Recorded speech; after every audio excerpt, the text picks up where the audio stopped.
نبی پاک صلی اللہ علیہ وسلم کے احسانات کا کیا کہنا میرے بھائیوں۔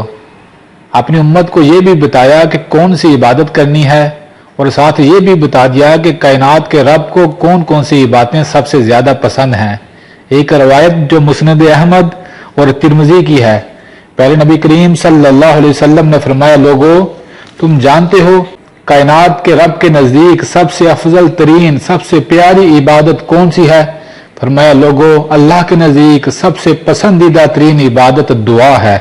اللہ اکبر۔ دعا میرے بھائیوں عاجزی اور انکساری کا نام ہے، کمزوری کا نام ہے۔ دعا میں بندہ یہ مانتا ہے، میرے مالک یہ کام میرے بس میں نہیں، اے مولا تو مدد فرمائے گا تو یہ کام ہوگا۔ دعا میں بندہ یہ اقرار کرتا ہے، اے مالک میں اس چیز سے محتاج ہوں، میں تیرے خزانوں سے مانگتا ہوں، مجھے اپنے خزانوں سے یہ چیز عطا کر۔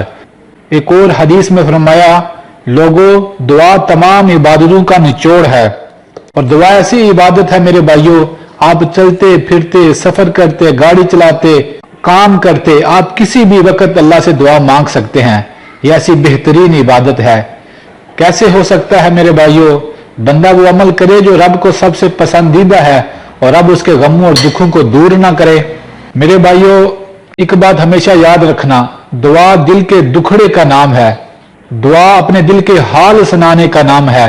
آج میرے بھائیوں ہم وظائف ہی کرتے ہیں، دعا بھی مانگتے ہیں، پر ہم ہر چیز کو پڑھتے ہیں، مانگتے نہیں۔ دعا مانگنے کا نام ہے، پڑھنے کا نام نہیں۔ اپنے دل کا حال اللہ کو سنانے کا نام ہے۔ جب اپنے ہاتھوں کو اللہ کی بارگاہ میں اٹھائیں تو پھر کائنات کے رب کو اپنا ایک ایک دکھڑا کھول کے سنا دیں، پھر اللہ سے ضد کر کر کے مانگیں، اللہ مجھے یہ چیز عطا فرما دیجئے، یہ چیز عطا فرما دیجئے۔ جس دن آپ اس طریقے کے ساتھ دعا مانگنا شروع کریں گے، انشاءاللہ تعالی آپ کی دعاؤں میں اثر بڑھ جائے گا۔